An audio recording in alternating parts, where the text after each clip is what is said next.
जय हिंद।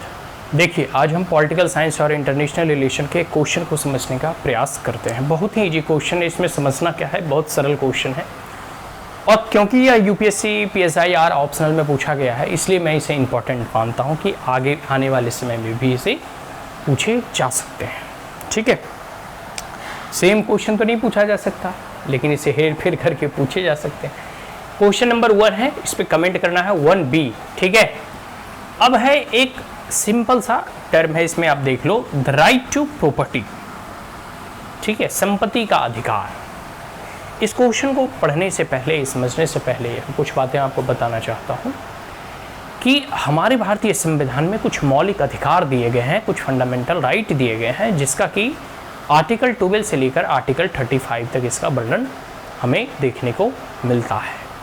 और इसी अनुच्छेद में जैसे फ्रीडम ऑफ एक्सप्रेशन है, ठीक है, बस समझे, फ्रीडम, राइट टू रिलीजन है, और बहुत सारे ऐसे मौलिक अधिकार आपको, माइनॉरिटी के राइट हैं, बहुत सारे ऐसे मौलिक अधिकार आपको दिए गए हैं, राइट टू लाइफ है। तो उसी परिप्रेक्ष्य में एक हमारा पहले अधिकार था राइट टू प्रॉपर्टी, संपत्ति को रखने का अधिकार। बात समझ में आ रही? और ये कह सकते हो ना कि इंदिरा गांधी के शासनकाल में इसे इराडिकेट कर दिया गया और इसको लेकर कई एक जो है कंट्रोवर्सी उत्पन्न हुई। ठीक है, कई बार लोगों ने कहा कि मौलिक अधिकार में आप परिवर्तन नहीं कर सकते। केसेस जो है सुप्रीम कोर्ट गया, सुप्रीम कोर्ट कई बार इसे नकारता है कि नहीं, मौलिक अधिकार में कोई परिवर्तन नहीं कर सकते। फिर सुप्रीम कोर्ट अपने ही जजमेंट को पलटती है, उसमें कहती है कि मौलिक अधिकार को परिवर्तन किया जा सकता है। तो बहुत सारी ऐसी चीज़ें हैं, आप देखोगे प्रियम्बल को लेकर भी बहुत बार मतलब जो है चर्चा का विषय बना। तो इसलिए ये बहुत ही कंट्रोवर्शियल इन नेचर है कि the right to property has prove to be the most controversial of the fundamental right. और ये कंट्रोवर्सी में इसलिए आया क्योंकि इसे इंदिरा गांधी के द्वारा हटाने का प्रयास किया गया था और अंत में इसे डिलीट ही कर दिया गया। अब जो है राइट टू प्रॉपर्टी हमारा मौलिक अधिकार नहीं है। बात समझ में आ रही है?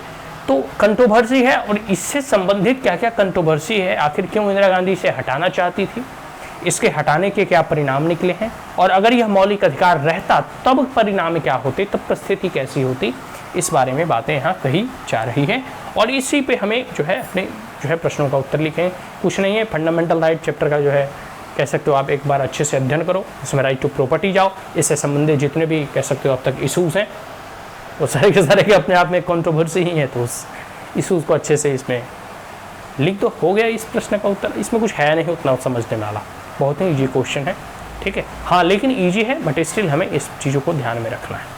ठीक है, दैट्स ऑल, थैंक यू। अब हम नेक्स्ट क्वेश्चन पर